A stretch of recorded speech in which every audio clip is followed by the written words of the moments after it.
Calling all beings.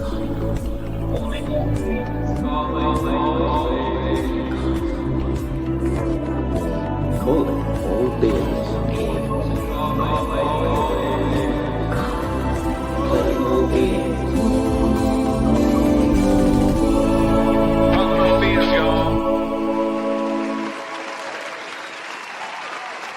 All right. Hey, everyone. Welcome back to Calling All Beings. I'm Boston Bea. Unfortunately, DJ had a little surgery today, oral surgery, and he's not going to be able to make it, but don't fret. I got this. So without further ado, let's bring our guests for today. But first, let me say hi to some people here.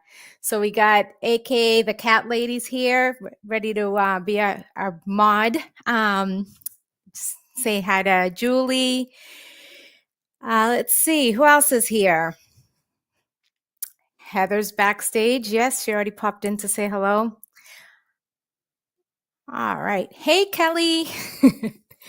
And Colleen Itchy Withers Horse Rescue. Hi, good to see you. All right, without further ado, let's get our guests on.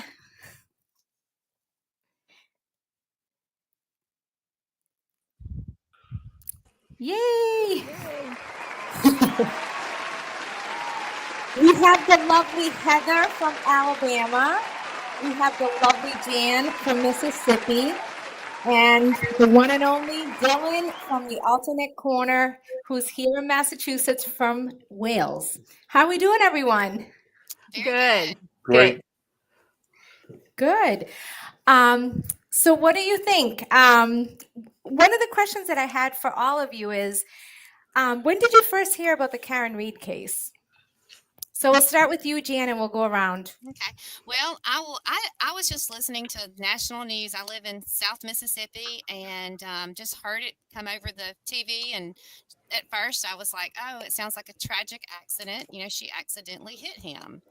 And as I started listening and paying a little bit more attention to it, it was just in my soul that there's just something not right about this. And then I'm a true crime buff, so I've paid attention to many high profile trials throughout my life, and really got involved with the first trial, and just knew that there was nothing about this that they were doing her correctly about, and I follow it every day now. So you watched the whole first trial? Yes, watched the whole first trial. I was about the time I retired. Was a high school principal, and retired, and it hit just about the time that I was at home, and it was wonderful to do that every day.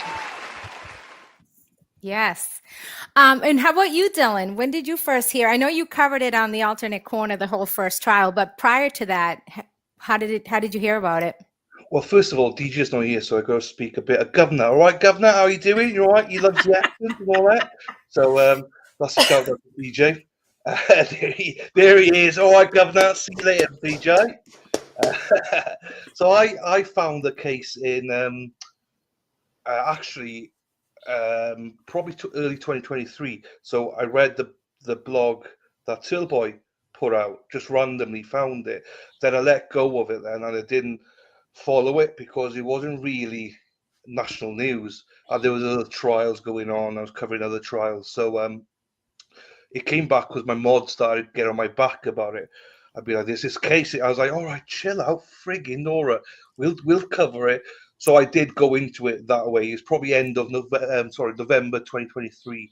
I really got into it then, delved into it. I hooked up with Sean McDonough, and we started doing shows on it, and then we covered the first trial on that basis then. So yeah, so it's a bit of a, knew about it, forgot about it, came back on it, and it was when you actually delve into it and you see what it's all about, you just have to cover it because it was just awful what was happening to her, and it was pretty obvious that the whole thing was corrupt early on, or something Right. was wrong early on, I should say. I totally agree. And do you mostly cover U.S. trials or? So in the UK, you don't get access to anything. You don't get access to any court filings, or there's no cameras in court.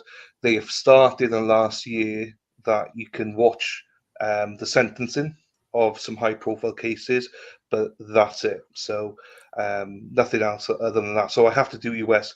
I started it because I got into the whole true crime thing through Brian Kohlberger, and then after Alex Murdoch, there was such a divide in the community.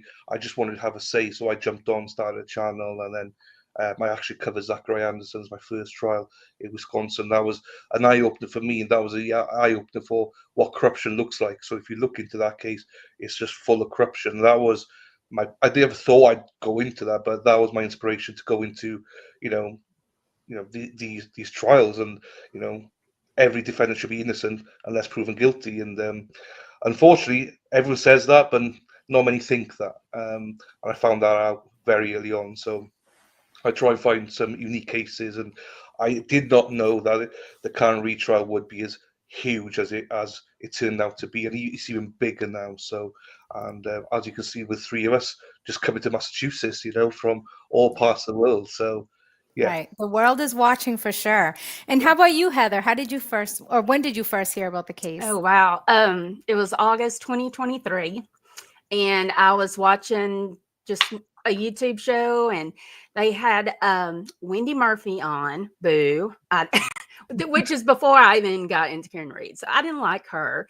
And they also had this, guest Turtle Boy come on. And I was like, I'm going to check this out because I don't like Wendy. And I already know, and, they started sparring and they muted them, and they were talking about the Karen Reed case. And I was like, oh gosh. And I was trying to imagine how a woman backed into her boyfriend and he landed in the yard. And so I was thinking maybe she came this direction. And then when I found out that the way her car was like parallel to the road and where he was found, that didn't make sense. The physics just, it didn't make sense. And then when I heard about the how long to die in cold search, I was like, oh no, I'm hooked. And it was because something's not right. And then it kind of just grew and grew. Canton is a small town, and I'm from a small town in Alabama.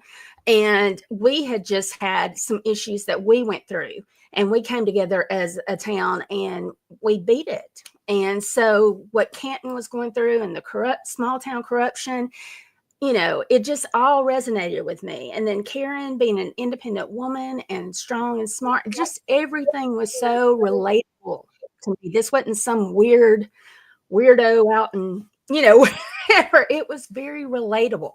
And so, like I said, just things weren't adding up. And I just got really, really involved with Karen and the citizens of Canton and just the whole thing. And it really is a big deal.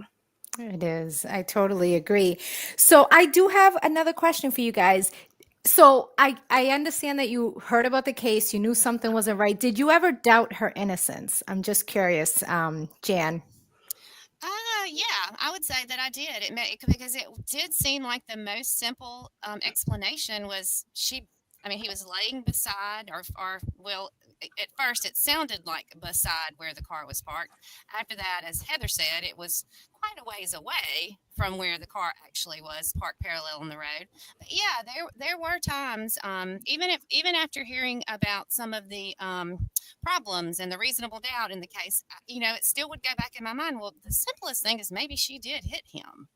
But no, not once the autopsy pictures came out and just the lies and the backtrack and it didn't. I think she's innocent. I think she's factually innocent. And I know as of right now, even the second court, there's not been, in my opinion, any. They haven't even started proving that it was a car that hit this man. I totally agree. How about you, Dylan? Did you ever doubt? No, never. Not once. Because, again, having covered trials for so long, my mentality has always been they're innocent. She's always innocent. So when you do a deep dive, prove it. Where's the proof? They said there's a video. Show me the video. No one ever has showed a video of her hitting John. The taillight's broken. How was it broken? I saw the video of her bumping into John's car. That to me was like, okay, good. The hostile to dying cold. When you build everything up, I had no, there's nothing showed to me anyway that she hit him.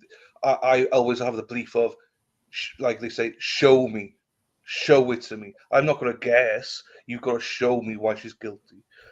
But that has also been years of building up, watching trials, if you know what I mean. I've learned the hard way not to jump in 2 feet, which is the usual practice, and I've done it myself. I've learned now, just show me the evidence, show me the proof. If you can't, then a defendant has a right to be innocent unless proven guilty. So I stand by that, even though sometimes it's hard, because you've got that maybe doubt in your mind. But the Commonwealth are there for a reason. Make them earn their money. So no, I have never had a doubt in my mind that she's been innocent as we go along. So yeah. All right. How about you, Heather? Not in the beginning, but I did, I try to go with an open mind, even though all the evidence was leaning she didn't do it.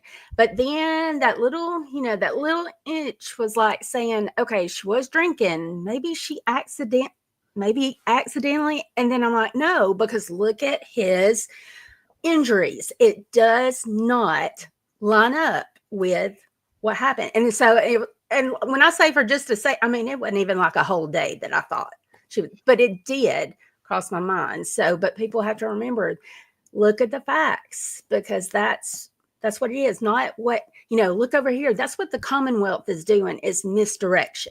It's a simple thing of misdirection. Magicians do it. It's a strategy that teams do it. That's what they're doing. They're like, look over here. She did it. These experts say blah, blah, blah. But where is the actual proof that she did it? Right. They don't have it. Agree. Yeah, no, they don't. If I jump in as well and say one more thing about it, Yes. I can also understand why people did think she was guilty at the start, though, because as I mentioned, the police came out and said, we have video showing Karen hitting John. So I can fully appreciate why people did at the start believe she was guilty, because I think we all probably support the blue. We all trust in law enforcement. We do not believe in corruption. That shouldn't happen.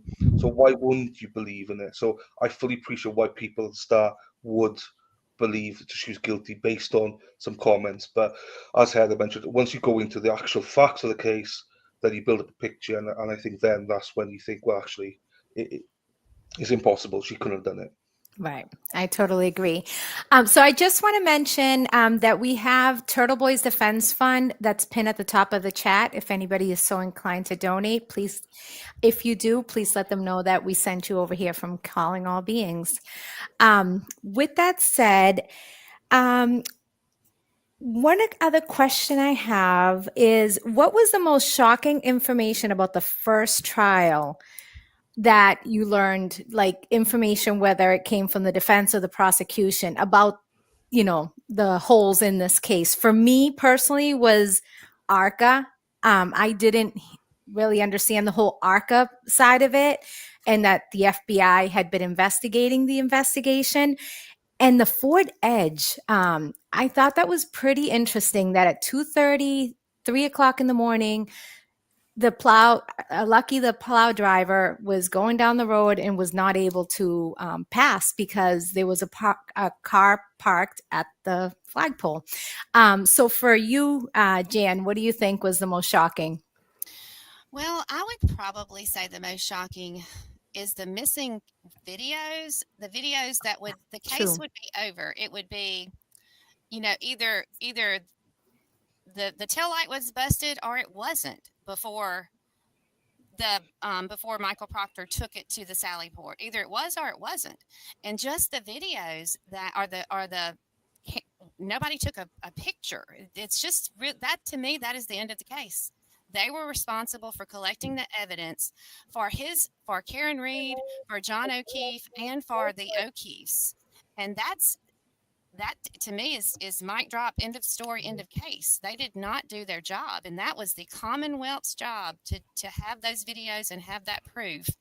And it wasn't there, and that's just shocking to me, because I agree with Dylan.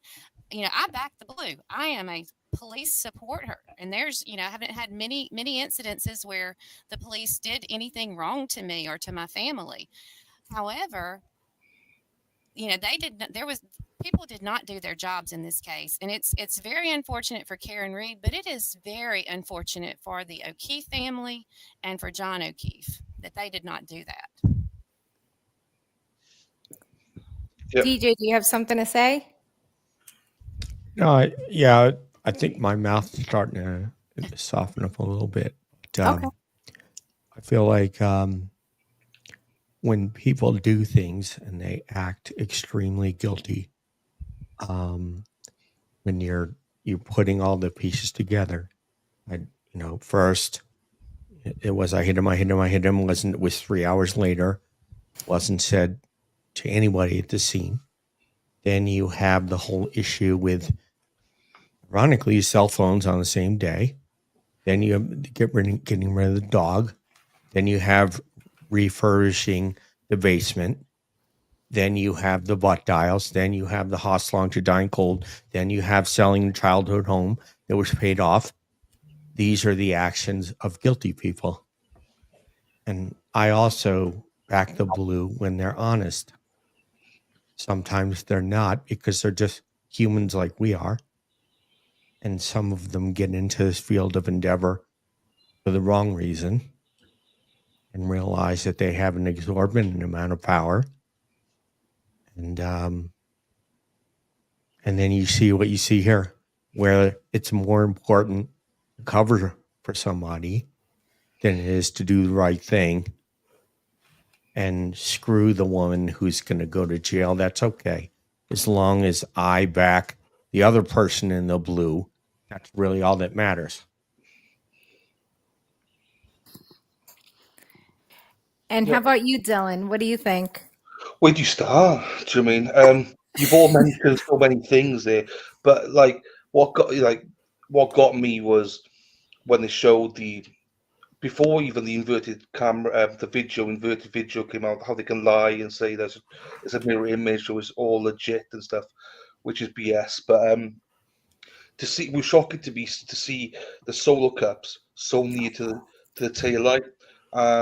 And they just thought it was normal. No chain of custody, no nothing. And yeah, there's blood there. And it's like, who leaves all that right next to the car? Do you know what I mean? So little things like that were, a lot of things I knew what they were coming in. But that was the start of the process to be like, oh my, how can they sit there under oath and with a straight face say that it's a great investigation, high integrity investigation, doesn't really matter that the solo cups were there, it doesn't really matter that it might have been tainted. We know that we did this. It doesn't matter that Brian Higgins had access to the Sally Port and stuff like that. It's just one thing after another. So that for me was the start of the shocking element. But as I say, there were so many other things. You can talk about the Aruba girls, the niece and nephew coming. It was just shocking that they had to burn her character and assassinate Karen because they had no case. So they had to go after her character. She's such an awful person and all that, which I hate. They're doing it again now, because they have nothing. But I agree with what you said. But the Arca guys was a bit of a bombshell as well. Like, oh my days. But then it's frustrating that they can't say the FBI, paid for it, because hearing what Boy had, that you were on, and they were like deception of the defense, and we thought it was insurance people that paid it, and this, it's just frustrating why we can't actually tell the truth to the jurors. The FBI are involved people, they pay for all this. The Commonwealth could have used them as well, but they didn't because it's bad for their case. So it's just highly frustrating. We live in a world where we have to hide all these things from the jurors. But I'm not going to go off on a rant. That is essentially, there's a lot of different pieces. So yeah. Yeah, I just want to say, first of all, Dylan, you're really awesome. And I'm so honored that you're here along with these other two ladies. And I plan to do a show where my mouth isn't contorted and I can speak normally and I can do me bloody accents and so forth. But I'm curious, I'd like to know Jan, what did you think when you saw Heather there and you realized that she was from the South and was there for the same reason? What was your reaction to that? Well, it was nice to hear someone with my accent because I fell in love with the Boston accent or the Massachusetts accents. They were fabulous. And when she came around the corner, I was like, wait a minute. I didn't bring her with me. And it was amazing. We came on the same day. She actually, Heather was in Boston a few days before me. And I was watching plane tickets. I had a lot going on. As I said earlier, I'm retired, so I like to do a lot of little short traveling trips. And I was watching plane tickets, and I knew I could fit it in for that weekend. And I called my mom, who, by the way, is 82, and she has followed. I mean, she has started following the Karen Reed trial. Whenever I said, "Mom, you want to go with me to Boston?" and she was like, I may do that. And I didn't think she would. She's perfectly in great shape. She does a little better on a walker. And then my sister, who is had not been following the cases closely, just asking me a few questions, she decided that she was going to go. And so last minute trip, we jumped on a plane. Had one day in Boston. The next morning, I got up and met these fabulous Karen Reed supporters. I did not know what I was going to show up to, because on TV, and I will watch court TV prior to I met these people. Now I've changed over and I watch a few other of the live trials. Of the live feeds from the courthouse, but they were fabulous. They welcomed me, but then when I saw Heather turn the corner and I heard that sweet little Southern voice, and it was just so neat because there was Lindsay from Texas was there on the same day. Yes. And so South was in the house, and I'm sure we'll get into why we came and why we wanted to be there. But it was fabulous to have Heather there. What did you think, Heather, when you saw that there was someone else from the South there? And then we'll go to Dylan. Oh my gosh. I don't know. It was kind of like a little piece of home was there because I came by myself. I felt it in my heart and I was like, I've got to show these people that they're not alone as far, Karen Reed supporters. And I've watched the feeds and I felt like I knew so many. So when I got there and it was so nice, everybody was hugging and just welcoming. And it was kind of like I was home, but people with different accents. And then when I met Jan, it was like, okay, I'm not alone. I don't know. It's an odd feeling. You're not in your normal environment. So to have somebody that is from your environment, it was nice. And I sat and talked with her mom, Miss Sybil, and I felt like I was back home for the moment and really enjoyed the talk we had and about the trial. But yeah. It was great that we just happened to be there at the same time and to show our support that, it's not just in Massachusetts. We're all backing you. And can I just get your answer on that last question that you didn't get to answer? So what was the most shocking information we got from the first trial in your opinion? And then I'll sit back, DJ, since I know you got this. It's kind of like Dylan. It was like, what was not shocking? I mean, like, I agree. The solo cups always stuck out. The shop, Stop and Shop. Thank you. Stop and Shop bag.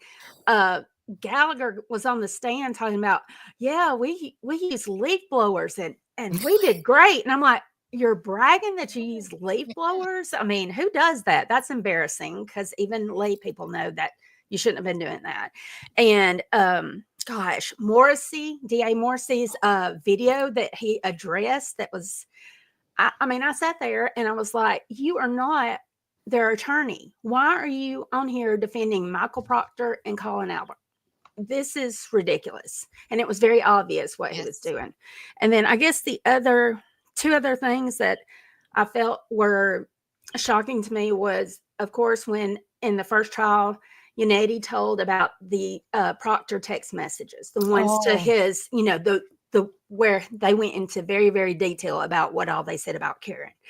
And that was very shocking to me because that's one thing I had not heard since I had been following. And I watch all the shows and I'll watch like 4 different shows in one day, trying to get everybody's perspective. And so that, and then the juror interview that Aiden Kearney Turtleboy had with that juror that came out, Ronnie, that was shocking and scary to me. Yes. Very, very scary. And so, yeah, I couldn't list just one. This case has just got too much going on. All right. And- So and- Dylan's up, right?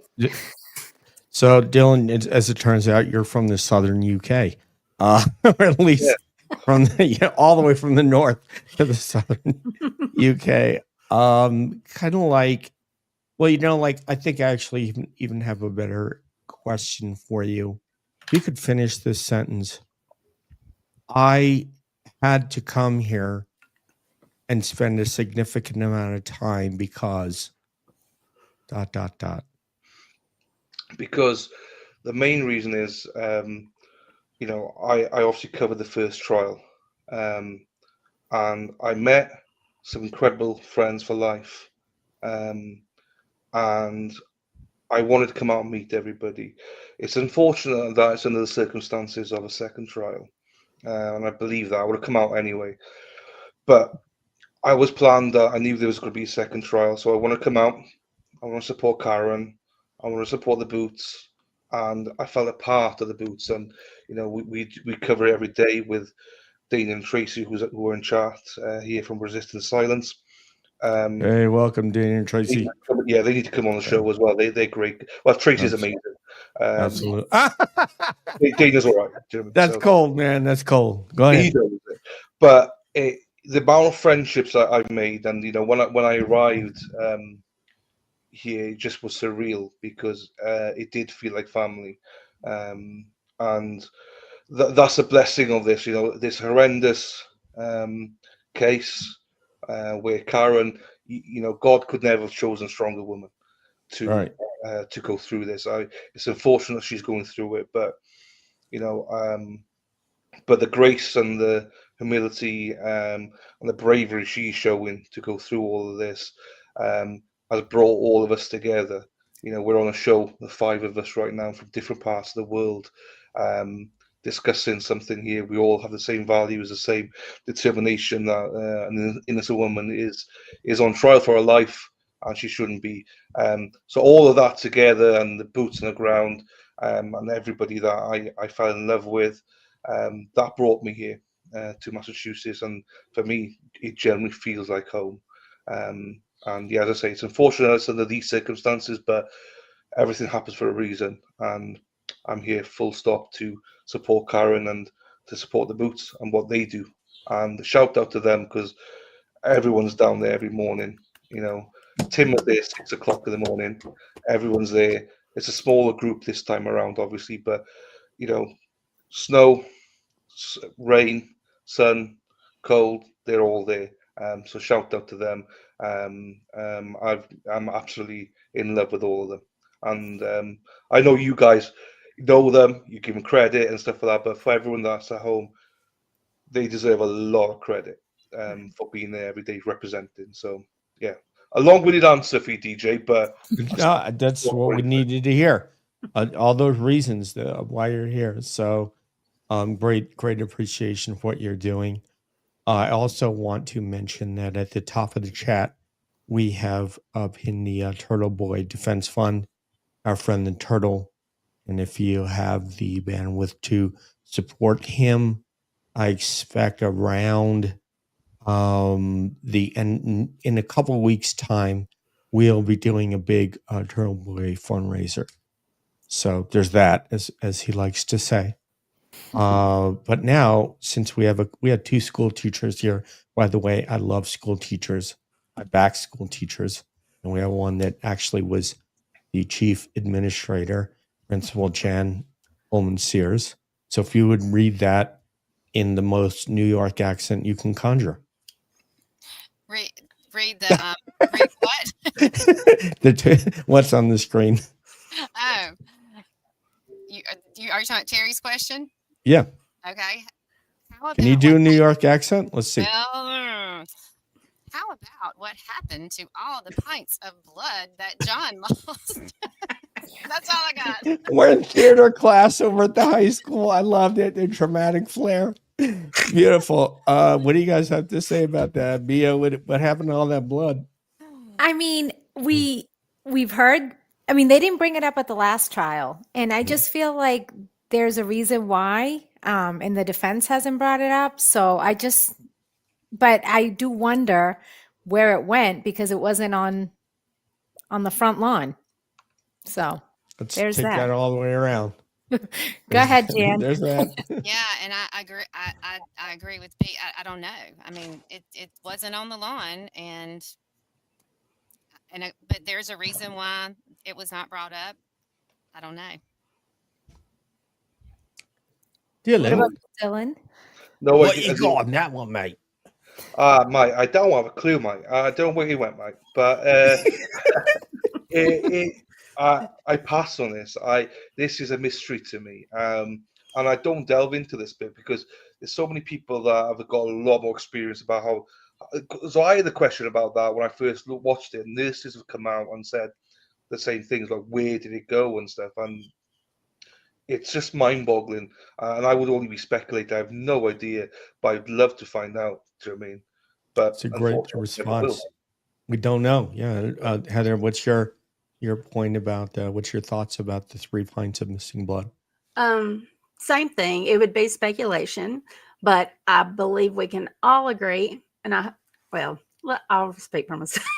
I believe that all that blood was never outside in the yard. And that's all I know. I think what little bit of blood was just, I don't know. It just leads me to believe that is not where all those injuries happened, because if it were, all that blood would be there. I think the more penetrating question is actually what's been alluded to already is why was it not brought up rather than, because we know why it wasn't there. It wasn't there because the accident happened because the assault happened inside the house. But the question is, why has that not been, why haven't they delved into that and sort of drilled down on that a little further? We have And another also, question here. just to add, we did hear Marie Hartnett also confirm today that the tail light did not have any blood on it or the undercarriage of the vehicle. But even if it did, they could take. Oh, I'm just saying. They could take John's blood and put it on anything, the way that they say that they have. So I mean, that's why when they asked Arca that in the last trial, they're like, "Oh, yeah, okay." So you're saying, did you know there were pieces of glass inside a shirt? Well, I could put I could do whatever I want with evidence. So we don't trust these people. Do you have an opinion about the shoe? Let's do that around the horn. Yeah. Oh, that's a good one. Because I've seen a lot of, like, it was a shadow, it was this. It definitely appears, based on the waterfall video. I'm sorry, yeah, waterfall. Or maybe it was CF McCarthy. I think it was. It was CF Okay. McCarthy's. Okay. Yes, correct. Yep, CF McCarthy's. That the sole was white. What we see in the pictures could potentially be, I don't know, but then I also saw there was a little hole next to the swoosh sign that this shoe that they just took out was unlaced and looked new. So, I mean, but this is what, okay, I'll wrap this up, but just to kind of say, this is what doesn't surprise you about this case, because we shouldn't be here saying we think they messed with the evidence. We should be saying, like, hey, the police would never do that. So, sorry. But Bea, I mean, doesn't it? The one that they showed looks white, and the one that the glare is showing, I know. is black. I mean, it's like 2 different color soles of the shoe. I know. And that's the thing. It wouldn't surprise you if they did mess around with it. No. That's my point. Like, I don't know what happened, but what they showed in court this last week, it looks like a brand new shoe. Mm-hmm. Jan, you remember what Johnny Cochran said? If it doesn't fit, you must have quit. Go ahead. Yes, What's he got to say? I did watch that trial too. Yeah, and I agree with Bea. It doesn't, and I wonder if some of these things it would be something we wouldn't even be questioning had the police looked for the blood. Had they done the other things that should have been done that day, the day of that he was found. Then it would just be a shadow, and it was a shadow on a shoe, and that was the correct other shoe. But it's almost like we're going down rabbit holes or questions that shouldn't matter. And I don't know that it does. I think that they probably are going to say that it was just the shadow on that made the soul look dark. And the shoe did look new. So I don't know, but it's because the police did not fully investigate this as they should have. They should have gone in On the house. purpose. On Yeah. purpose. And so now people are having to question many other things that should not be questioned. Dylan, the shoe. My take on it is this. I have no take on it because the main thing here is for me. Hi, Shara, by the way. I trust the defense, and if it does look different, fine, but they know this. So whatever they decide to do, they know it. They see all the evidence. They question everything. They know everything. So I don't go into that dark hole, because if I did, I'd be going to dark holes about everything. There's so many things. I visited Meadow Road. One Meadows. Yeah. One Meadows. Yeah. So I could not believe how small the yard was. It's tiny. You mean you mean 34 Fairview? Fairview? No. One Meadows, John's yard. Yeah, John's yard. It is absolutely tiny. I knew 34 Fairview was tiny. I knew that. That was no surprise. But where she was reversing back on the video, looking at it, it looks quite big. It looks like you've got enough room here for a lot. But you actually go side by side on it, it's so narrow. So I've learned that things that we see in court, in trial, being shown and stuff, the photos and the way they're manipulated and whatever, I don't trust anything anymore. I just trust the defense. They know what they're doing. Everything just looks so different on camera, on videos, and on the inverted cameras. The pictures are so bad. The CCTV quality is so bad. I have no idea. It looks different, the shoe does, but I'm not going to go down that rabbit hole, because there's so many rabbit holes that you can go down. And I understand some people want to go down that way. That's fine. But again, the defense I trust. They're the best of the best. So if they can bring something in, they will. But if not, so a boring answer, I know, but no, it's fair. You're saying you trust their team. It's amazing. Heather, do you have any thoughts about the shoe that DeGlaire's he's been pushing? Yeah, he's been on it. My thing about the shoe, I don't think it's the same shoe. It was clean when they held it up in court the first trial, same way the second trial. I went down, I wouldn't say so much the rabbit hole, but I did debate about the shoe the first time. So now that all the newbies is what I call them that are now getting into the case, they're all, I don't get into that. I'm like Dylan. I trust the defense. I saw them in trial 1. I'm glad they changed their strategy and focus more on reasonable doubt. The reasonable doubt and the poor police work, because that is what everybody is going to resonate with. Yeah, you go down through all these. We got the Alberts and the McCabe's and all that, but people just think that's gossip. Right. But what everybody agrees on is this was a poorly done case. So anyways, forget about that. That's brilliant. Yeah. Yeah. Just forget about the shoe, folks. Focus on the facts. Yeah. I mean, what you pointed out is that because of what you just said, they can say it's obviously poor police work. Now, the question is, why didn't you write a report at that time? Why didn't you photograph the vehicle as it sat in the yard there? Why, so now, but what you're pointing out is they could say that first they can get you to say that you didn't do it. And then they can ask you why you didn't do it. And that builds upon the whole framework of reasonable doubt, as opposed to the third party culprit, in which when you assume that load, when you bear that load, you are taking the responsibility of proving what the prosecution's burden is, to prove that beyond a reasonable doubt Karen did it. If you take on that third party culprit, you're trying to say, well, I know one of the McAlberts did it. And now you've taken that, assumed that burden upon yourself. So, Right. Dylan, would you please read this in the voice of Hugh Bonneville from Downton Abbey, please? Well, first of all, I will. I'll try.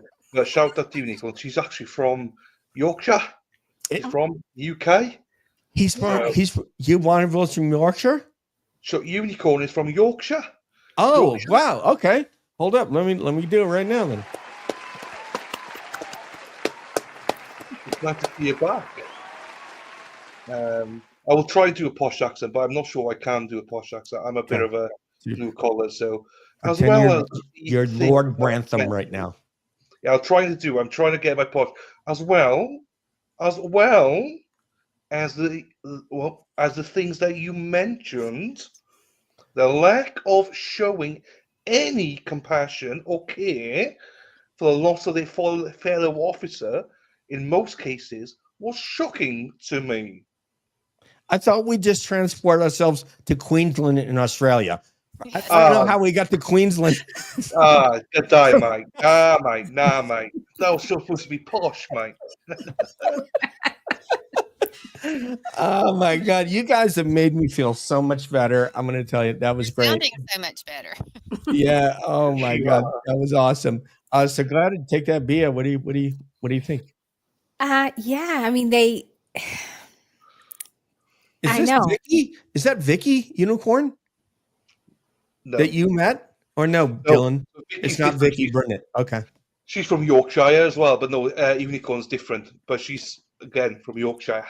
You know, from Yorkshire. And all right, go ahead. Well, Yeah.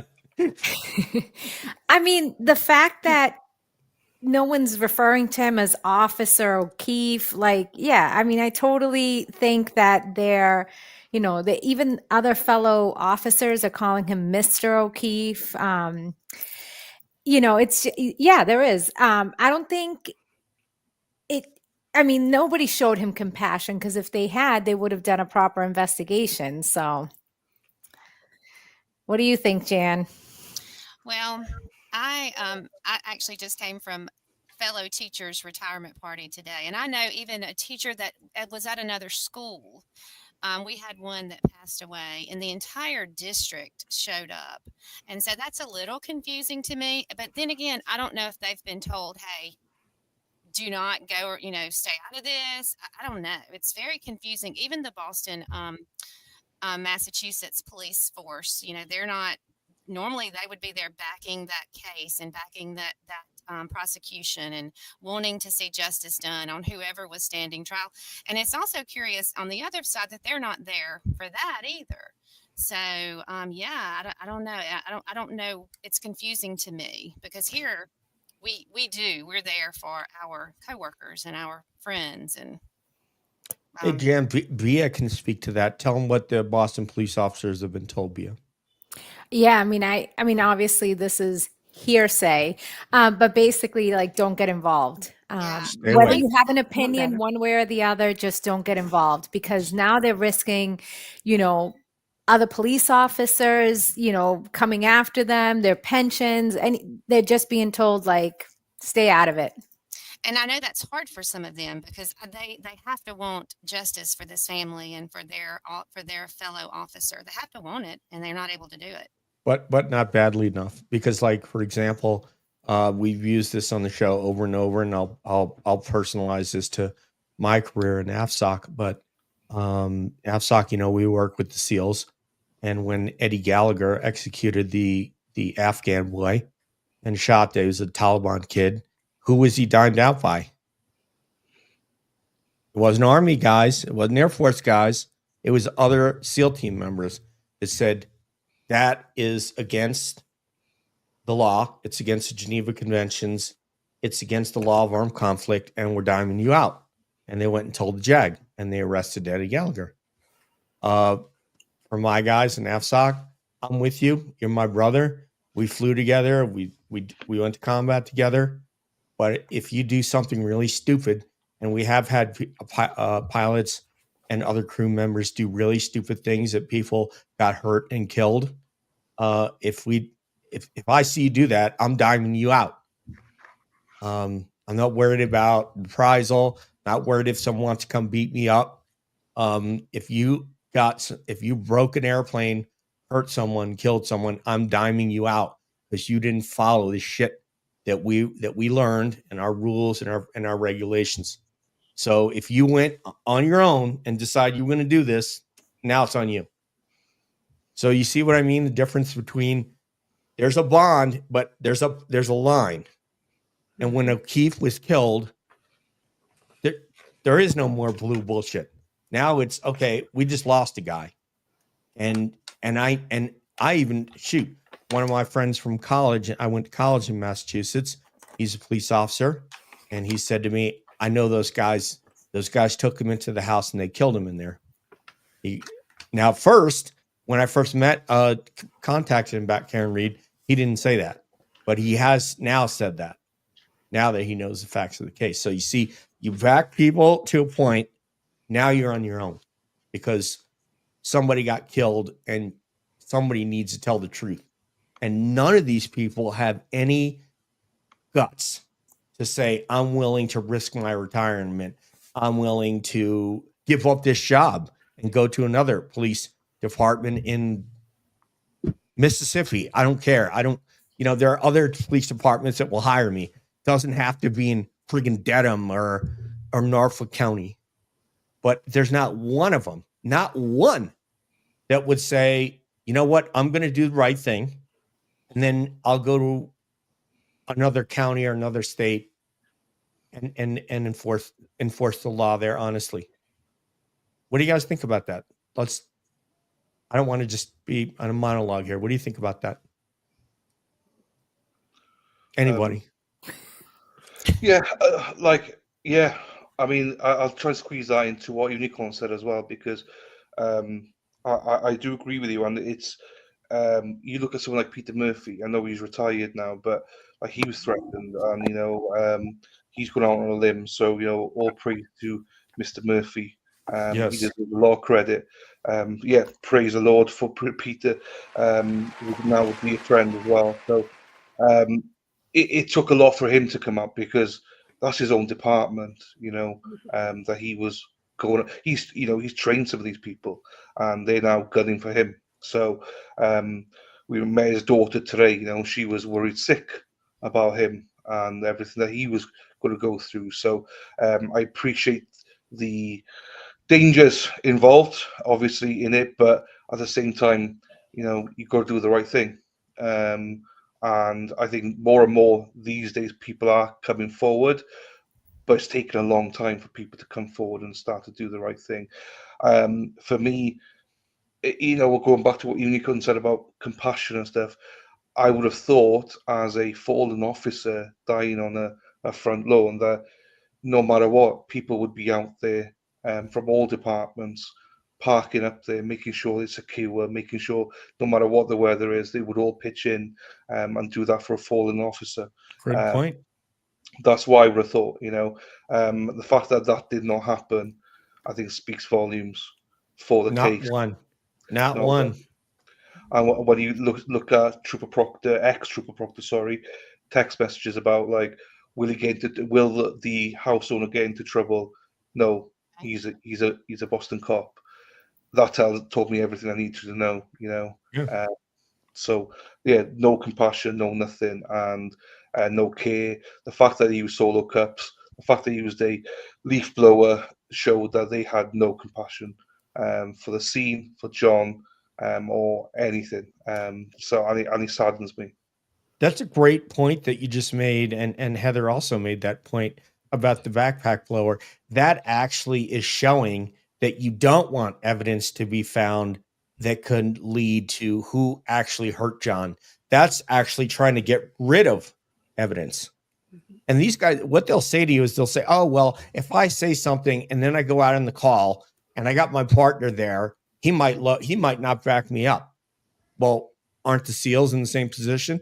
Don't the SEALs go out and conduct raids and need somebody right over their shoulder with an M4? But they didn't wuss out. They still went and told, hey, this dude has executed this kid and he has done it to others, and we can't let it go anymore. This guy keeps breaking the law of armed conflict. And But just these to guys add, want to make it like they're these elite, right. we're these super elite guys, got to back up. Well, the SEALs got to back up too, as does SF, as does Delta, as do combat controllers, as do Force Recon guys, as do Marine Raiders. But if they see somebody do something, man, that's way out of line, it's like, yo, man, you're on your own, bud. Peace. Yeah, Take a I walk. know.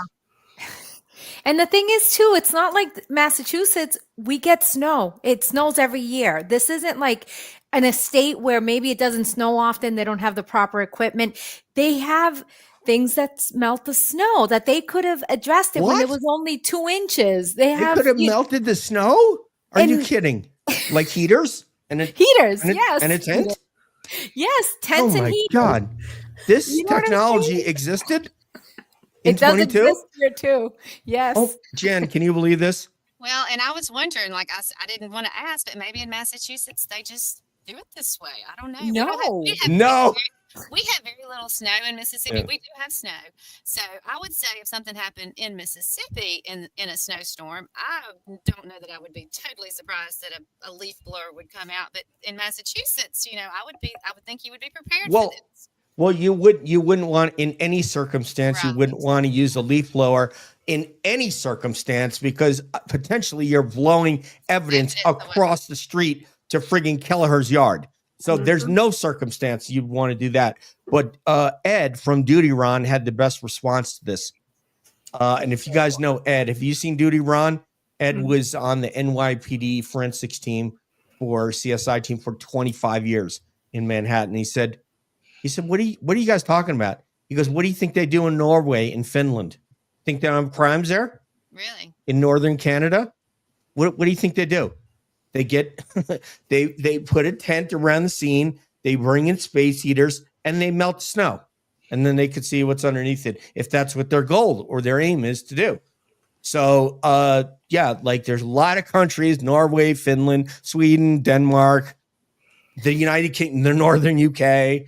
There's plenty of snow. So it's not unique, the position that Massachusetts was in or New intentional. York, where I'm from. This was everything. That's what's so brilliant about what they did, is everyone says you're so inconfident, and they're not inconfident at all. There's zero inconfidence in that state trooper. They did exactly what they laid out to do. They wanted to make sure they didn't have evidence, that they destroyed evidence, that they obscured evidence, that they would, for example, take the fidelity of a video and make sure that they dial it down so that you can't see anything. They would lose video. They would tell the library, make sure you don't have video between this time and this time. So when Karen drove by, everything they did was brilliant for what their goal was to be able to implicate Karen and make sure that there was no positive evidence that would exculpate her. And in that regard, they were brilliant. It's only the FBI that went and gave them the 3,074 pages of information. Right? I say that's a good investigation. If your goal was to make sure that you implicated somebody, they did great. As far as finding the truth, there are two big fat zeros from Canton PD and the overweight, head inflated Yuri Buchanan and the state troopers. And just to add, the Canton police station is literally just down the road. It's literally just down the road. So, you couldn't even get somewhere closer than that to go and get all this equipment that they needed. It's not as if it was 50 miles down the road or anything. It was literally probably a mile down the road. That's what makes it shocking to me. And I went round with Dennis Sweeney the other day to all these key parts, how close it all is, I wasn't sure if I was supposed to look at that or not. No, I was telling Terry, this is another good one about perhaps we think perhaps there could have been blood on the shoe, because John might have been standing and blood might have come off his head and gotten on the shoe, and they felt that that's something that they couldn't turn over, or if you start bleaching the shoe, then you could see that someone, so I don't know what their aim was there, but this one Kelly Singh looked like black bottom with the scene, not perfectly white. Yeah. So I don't know. Sorry, I'm just going through the stuff here. Please continue. Go ahead, Bea. No, I was going to say, what was Heather's take on this?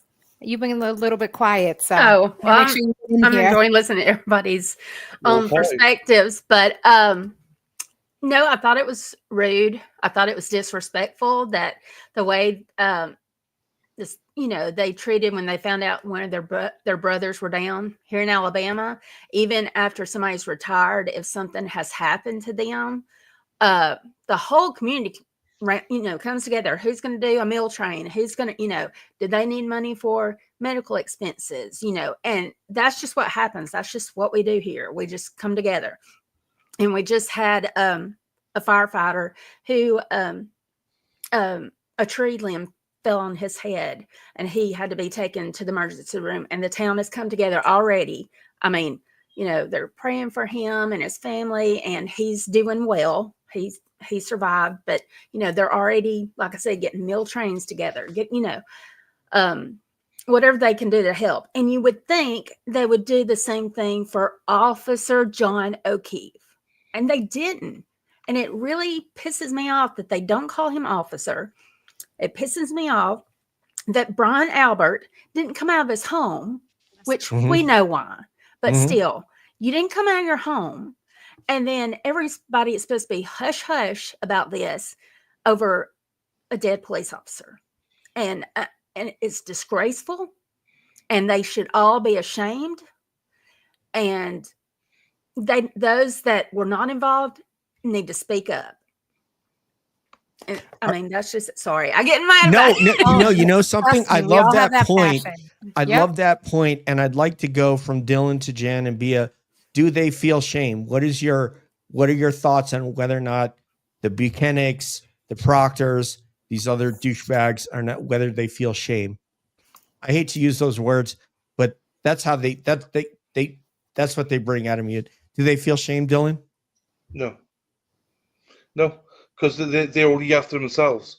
They want to save their jobs. They want to save everything. They got a nice little pension. They got security. They know they're in deep BS as well. And I think also there's going to be a lot of things that corruption doesn't happen overnight. This has been going on for years and years and years and years. And I think people got different things on different people. So what are you going to do? You're going to hide. You're going to lie. You don't want your bits to get out there. They're fighting for their lives themselves because they know if everything comes out in the wash, now the FBI knows stuff. And I think, wow, yeah. So they're just doing what they think's right for themselves, not for Officer John O'Keefe. If I'm being honest, they don't care about Officer John O'Keefe. As unfortunate that is, they don't care. They try to frame a young woman who they thought would just roll over. In their eyes, she was drunk. She would take a plea, and that's it. Or, as we know, the second theory was they're going to blame it on Lucky Lochran, and he was hit by a plough. They have no shame. None of them have any. They got no pride. They just absolutely are corrupt mofo's that I want nothing to do with. And do you know what? The standouts are happening in Campden. The tide is turning in Campden with everyone that's involved in there. And with the standouts out there, get rid of Chris Alba. Want Chris Alba to resign. We want, well, I say we want because I feel part of it. But the people agreed. now want their town back. And, they're starting that process. And, the people that are involved in all this, shame on them. Shame on everybody that's involved. Karma is a bitch, and what goes around comes around, and that's what I feel anyway. The Welsh accent came out, Dylan, because you said Lucky Lochran. That was beautiful. I know. I love it. All right, Jen. I mean, you're a mom. Jen McCabe. Will she feel shame? You think that she's feeling shame? Well, I mean, out of her mouth on the stand, she's defending all the actions of all those involved. So just, I don't know how she feels, but based on what she's saying, she feels that none of them did anything wrong by Brian Albert not coming out of the house. There's excuses. There's excuses for everything that's questionable or seems very unethical. She defends. So based on what she says, no, she doesn't feel shamed. Can we go off-roading real quick? This is very popular in Mississippi. I have mudder tires. You mind going off-roading? I have mudders for you to go through. There's lots of mud here. Let's That's go. one of All our right. pastimes. Okay, so I'm gonna bring you into Jen McCabe's living room. You're gonna sit down, maybe have an espresso martini because someone on the show likes those. And then, what would you say if you had 5 minutes with Jen McCabe alone? You know, as a mom, I want to think that maybe she didn't know everything. You know, maybe she was brought in at the end and informed. But I would just say this man's life means something, and tell the truth for your family's sake and your children's sake, and quit lying. So if I'm her, all right, go ahead, Bea. You want to play Jen McCabe? I don't know. Do we want to answer the other question, or we passed that? I got it. I got it. Okay. You're Jen McCabe. She's I'm Jen gonna say Sears. this. I'm gonna tell her that. No, go ahead. You're speaking first person. You're speaking to Jan. Jan is speaking to you. This is Jen McCabe. Okay. Jen, the truth will set you free. No. No. You are Jen McCabe. I'm You're Jen McCabe. Jan, yes. Oh shit! Sorry. Yes. Okay. Oh, we're role playing. Okay, I'm sorry. Yep, Okay. Yep. Off-roading. Okay. Sorry. Well, I had to protect my family. My family comes first, and I did what I did to protect my family. Well, but your family would have so much more respect for you if you would do the right thing and tell the truth, baby. It would be real. You would have in your conscience, in your heart, you had done the right thing. But I couldn't do that to my brother-in-law and my nephew. The only one I'm willing to give up on is Higgy. Well, give up. Let's start with Higgy. Let's give Higgy up, and bless their hearts. Well, I'll disagree. I'll disagree with you. What she would have said to you is, "We didn't do anything." Oh, okay. If that's fine. what she would have All said. right. She would have said, "We didn't do anything. It was Karen that ran the guy over, and ran the man over that was laying the lawn. The guy. Man on the lawn in 30 The Flat guy. Avenue. Yeah. Yeah. So She's telling him everything. yes, Butt dial. Answer the butt dial. Hang up the butt dial. yeah. I just And then do it all I over want again. to. What I really wanted to see was Principal Jan come out. Oh, you want Yeah. her to be mean to me? Yeah. No, I didn't say mean. I Okay. didn't say Stern. mean. I just wanted to see what Principal Jan would come out on Miss Macabre, as we like to call her. We can go back to the other question. Do they feel shame, Bea? No. No. And I'll tell you why. Their actions from the time it happened, all their text messages, tell them the guy never went in the house. It was never concerned, like, how could this have happened? Like, if I find out somebody passed away, I would have been like, so say you didn't know about this, right? So you say that's what they believe in, what they're spewing. Then why aren't you saying, like, I wonder what happened? Like, how about the niece and nephews? Like, there was no concern. Everything just went into cover up mode where they were disassociating. They couldn't even use his name. The guy never went in the house. Like, right. They Yes. disassociated from the seconds after this happened. So no, I don't think they have shame, and they've continued and doubled down on their story, and it shows because it's all crumbling. So that's what happens when you pin it on somebody and then try to back the facts into it, because you know what? The truth would have been so much easier. Yeah. Judge Judy always says, if you tell the truth, you don't have to have a good memory. Could you read this one, Heather? Also a former school teacher. And I love Mama. All right. And do I have to do an accent? You my don't. own. Do you have any accents that you can do? No, I've been working on my Boston, like, stop it. And Yeah, go ahead. You can read this no, in no, no, I Boston. can't. Swap I, it. All right, more okay. work. It's All right. ongoing project. Okay. It's ridiculous and offensive that they are telling us that hair stayed on for 60 miles. Not to mention that Karen and John were together, so their DNA will be together. Yeah, I mean, what do you feel about DNA? I don't know where it was found on the Lexus. I thought it was on the On the tail light bumper. pieces. It was on the bumper. Mhm. Okay. Yeah. Yeah. I mean, Yeah, because John, I'm sure he's like rubbing his arm up and down the bumper. I'm sure and I that think we're all doing that all the time. it's their car. You know, it doesn't matter. It doesn't Yeah. matter if his DNA's there, if his hair's there. That's wasted testimony. And Yeah. I agree. And the cat lady is absolutely on fire. Could you read this one, Bea, please? Sure. The love of my life was a firefighter who died in the line of duty at 31 years old. There was a miles-long procession where people lined up the streets holding flags, hundreds of people at the funeral. Yes. And- Well, we're sorry for your loss, Cat Lady. Yes. So sorry. Yeah, she had shared that with me maybe in the last 2 weeks.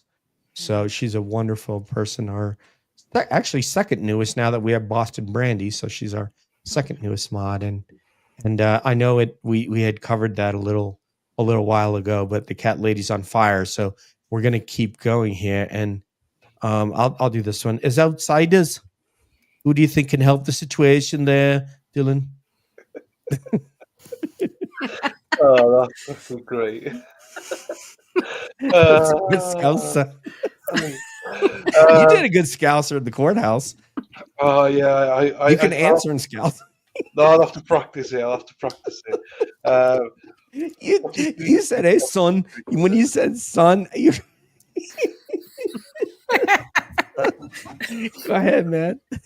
No, so it's difficult. So I was always an outsider watching in and stuff, you know.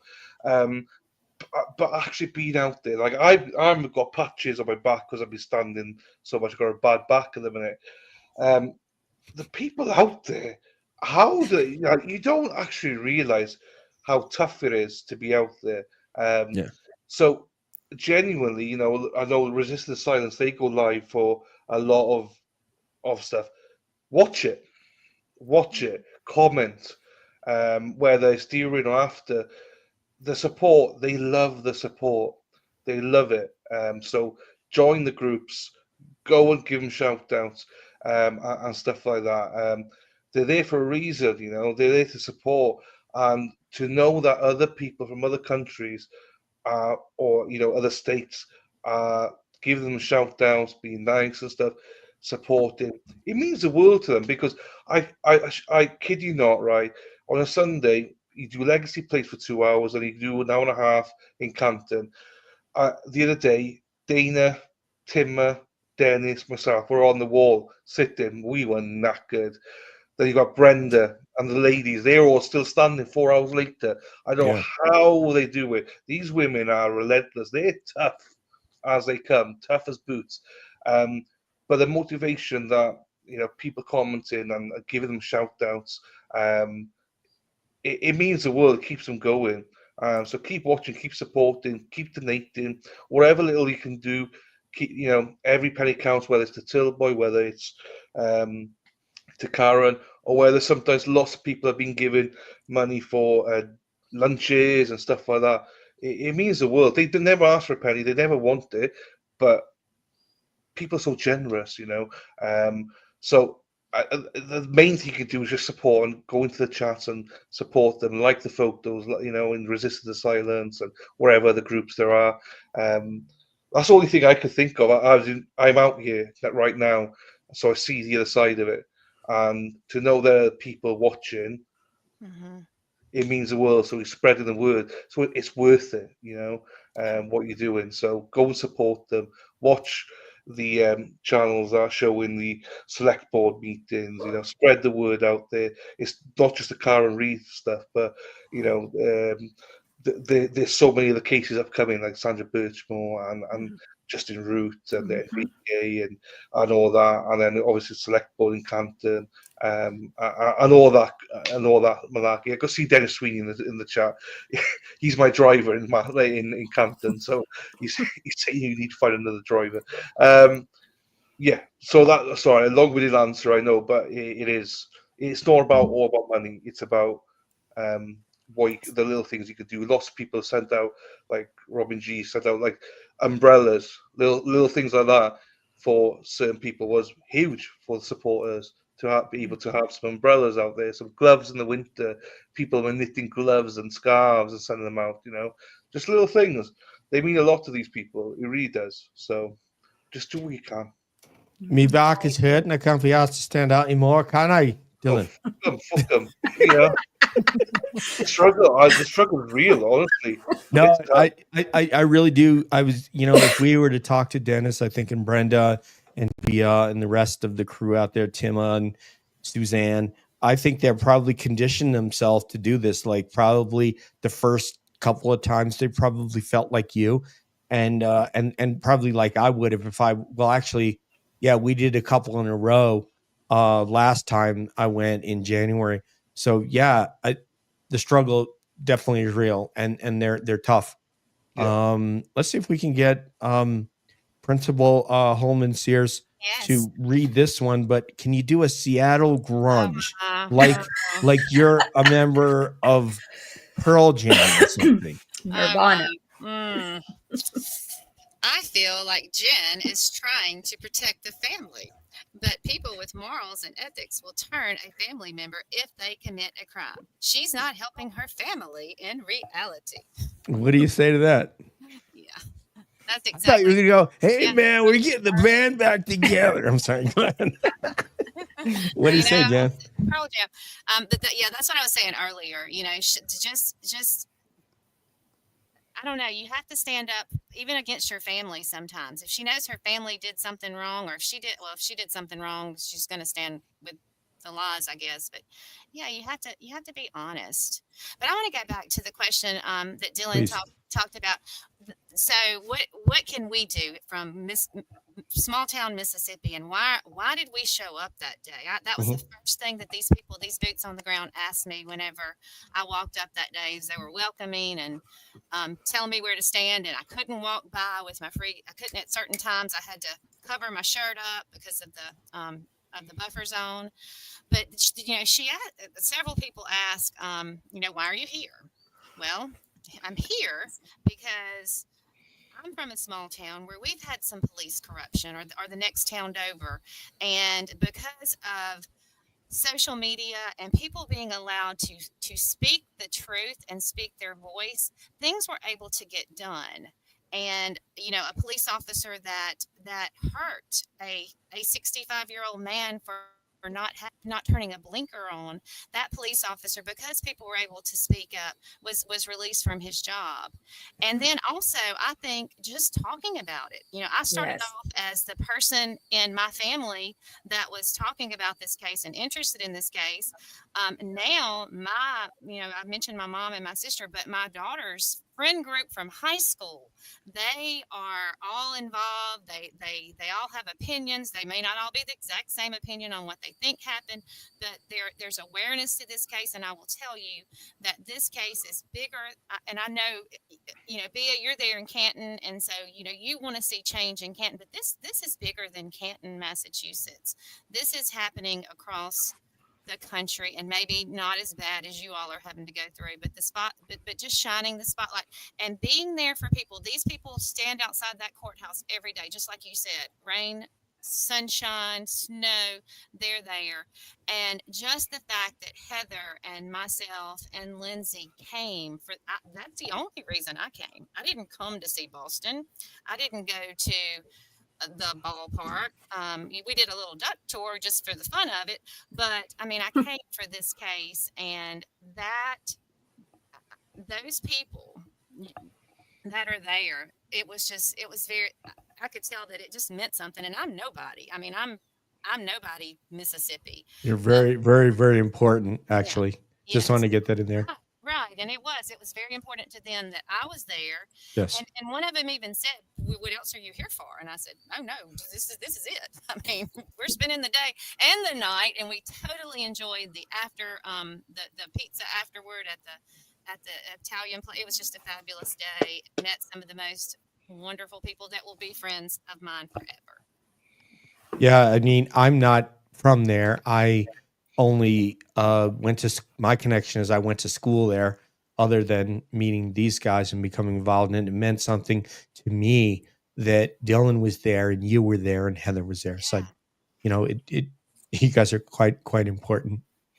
So I'm sorry. And please, Heather, take it away. Well, I just want to piggyback off what Dylan and Jan have said. I mean, word of mouth is so important. And when I first planned, I wanted to come during the first trial and it didn't work out. So, but it worked out this time. And I was thinking, okay, my job is to go down there and stand with the supporters and let them know that I'm here for them, just like I am for Karen and for Aiden. And along the way, I realized that wasn't my only job.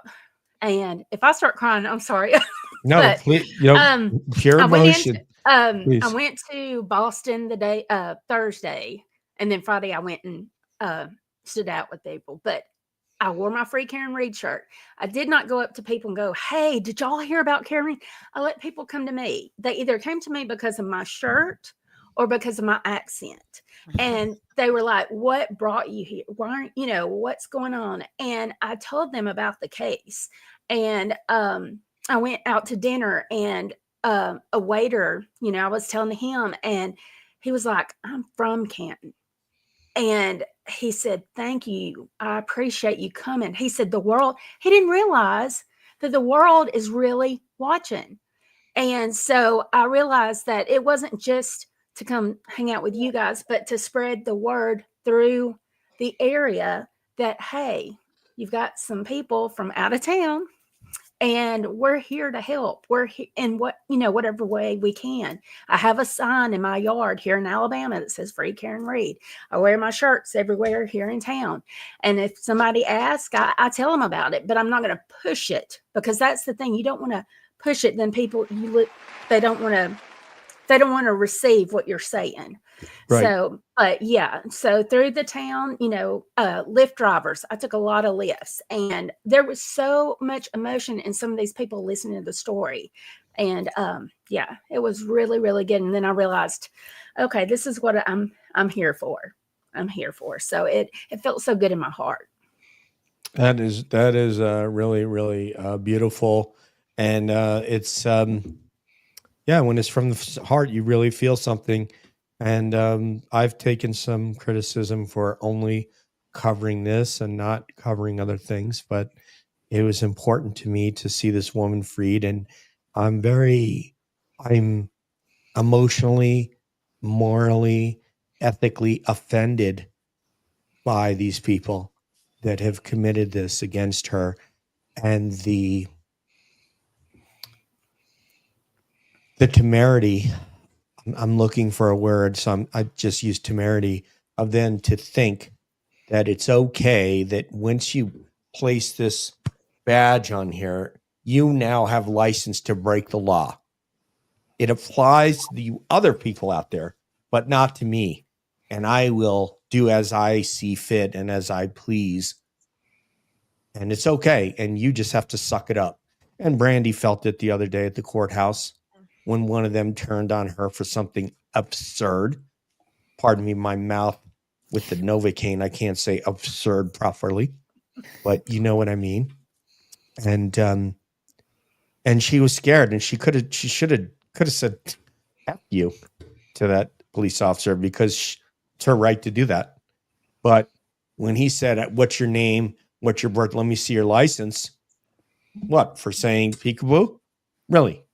So that is not a good situation. That will remind you of how the SS treated citizens in Nazi Germany and those types of scenarios where you were scared to open your mouth. And people like Dennis Sweeney are not. That's why he's carrying his 2 American flags there, going like this. Hey, like this, guys. And even what they did to Erica too. That was Yeah, crazy. what they did to Erica Walsh. Exactly. Thank you. She wasn't even wearing Karen Reed. It was Right. the Microdots Criminals Control Norfolk County, and underneath she had a Turtle Boy shirt. Yeah. And yeah, that wasn't even Karen Reed related. And it was accurate as well. It was because those guys are criminals. Because Right. when you lie to law enforcement, lie to the FBI, lie in these grand jury proceedings, lie in depositions, lie under oath when you put your hand on the Bible and said, do you swear to tell the truth, whole truth, nothing but the truth, so help you God? I do. And then you go up there and bold-faced lie. That's okay. Because look, what I'm Ken, I'm one of the Alberts, or I'm a Canton, or I'm a state trooper over there. So I could do what I want. So And Bev brazen has that until one of tomorrow. these yes. a-holes went into Target and is systematically stealing at Target. A mass state trooper. Oh, you haven't heard that? No, that one I haven't heard. Yeah, we could send that to you. Yeah, and he got caught by loss prevention at Target. What do you know? But he did it over a number of different times and for different amounts. Like, what are you doing? You're a state trooper and you're stealing at Target, you moron. When you're making these guys are making $200,000 a year. Never made that, that much in my life. Same. And Canton PD, some of these guys made $300,000 a year with overtime. We had a South Carolina state trooper on here. He could not believe it. He's like, I've never made that much in my whole career. Retired South Carolina state trooper. I don't know how these guys are making this much money because they're lying on overtime. There's one thing I want to get to here. Cheryl with an S. Here's somebody got laid off Friday. She's a friend of ours on Calling All Beings. Just means more time to support Karen. I'm really sorry that happened to you. I know what that feels like, and you will get another job. And unfortunately, you found another way to think about it rather than people go, oh my God, my retirement, I can't say anything honest. Just let this woman go to prison, for Christ's sakes. I don't care. As long as I get my retirement, we're good. Yeah, Mike Proctor, good job, dummy. Working for Marty Kraft. Let me know how Marty Kraft's 401k is over there at his rinky-dink PI service. Guarantee it's not going to be like what your trooper retirement would have been. Let's have some parting shots here, Bea. Well, going back to the support that you've all have given the state of Massachusetts, we truly, truly appreciate it. I feel like I sound like a broken record, DJ, but it is amazing that I know the world is watching, but that you guys actually spend your own money, come out here, stand with boots on the ground. I just thank you, and we really sincerely appreciate the time and effort you guys are putting into this and helping us spread the word. So thank you from the bottom of my heart. You're welcome. Yes. And now let's go to Miss Holman Sears. Yes, I just want to say that no matter, I know that there are people that have different beliefs about what happened and what they think happened, but no matter what you think happened, the fact that is this case was not investigated correctly. And no one was giving a fair, Karen Reed was not giving a fair shot to find out what truly happened. Maybe she thought she had him at first. I don't know.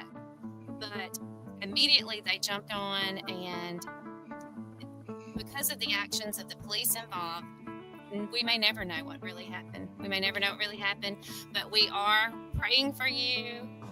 We are there to support you. I do want to come back. My mom wants to come back, and my sister. So hopefully those high school friends of my daughters will tag along this time. So hopefully we will see. Dylan, if you're still there before the trial's out. But we're there financially and watching and clicking and liking and subscribing. We're there. So what a blessing. We have two content creators at the bottom of the screen here, and they're going to promo their YouTube channels, which will also be in the show notes. I will apply them to the YouTube show notes and to the podcast show notes, which will be out tomorrow. So this is the host of the Alternate Corner on YouTube, the legendary Dylan from Wales. Parting shots, brother. Thank you, DJ. Thank you. for inviting me on. First of all, it's been a pleasure to be here. I've obviously met you, DJ, and you guys around. Bea, have seen Bea many times now, so I love having a hug off Bea. It's been great, and the welcome I've received from everybody that I've met. I'm sure Heather and Jan felt the same way. That the love and support that we've received is incredible. The family that we've all created and we feel part of now is incredible. We're all here for the same reason, to make sure that Karen is exonerated, but then it doesn't end. It's then we move on to get proper justice for Officer John O'Keefe and for all the other cases that are upcoming, like Sandra Birchmore, Enrique, and Justin Rue, and many others. And if you're not from Massachusetts, Jan touched upon about and Heather as well, about other cases within your own states. Massachusetts is not the only place that's corrupt. There's a lot of corruption everywhere in the world. So look, go out and vote. Make sure that you just don't vote in corrupt DAs. Go out and vote. Make sure you got the proper DAs. Hold them accountable. Hold your police accountable. Know what is right, what's wrong, what your legalities are about, and everything like that. And just go out and support. Take what the roadmap that people of Boots Brown have created and put it in your own states. So that's my parting words for you tonight. Thank you, brother. That is Julie. Thank you for putting that in the channel. That is the alternate corner, the host from Wales. He ain't playing no kind of games with you, so be ready. And here's my other homegirl. When you read her resume right there, very impressive on YouTube. I have subscribed. I encourage you to subscribe to both of these young folks right here. And this is Heather Honey right here with facts, opinions, and real talk. Damn it. That's Parting shots. Just remember, you are not alone. Don't give up. We are here for you. Keep spreading the word. Keep sharing. Keep liking. Don't be afraid to speak up. It's not going to be the end of the world. Everything works out for a reason, and there is a reason that we're all here. But just don't be afraid, and we're all together. Thank you so much. Can anybody in the chat give me an amen for this panel right here? Anybody? Love you guys. You guys are awesome. And I got to speak with Heather the other day. I believe it was like last Sunday. It was wonderful. She's such a nice person. We have similar interests in these true crime cases, plus the David Fletty stuff, missing persons, Bigfoot, and so forth. I know Jan has got some Bigfoot stories from Mississippi. Oh, yes? We'll get on that mud trail and we'll find some Bigfoot. Oh, man. I'm going to have to call Miss Jan because we got to get into it because as everybody knows, I love some Bigfoot. But as you can hear in the background, that is the sweet sounds. Can you hear it? Oh, yes. That is the sweet sounds of Eddie Vedder playing the song from the English Beat called Save It for Later. And although we could talk at you guys some more, we're going to save it for later. So on behalf of Boston Bea, Jan, my man Dylan, and Heather Honey, this is DJ saying peace out. One love. We'll see you down the road. And we're always wondering what's up around the bend.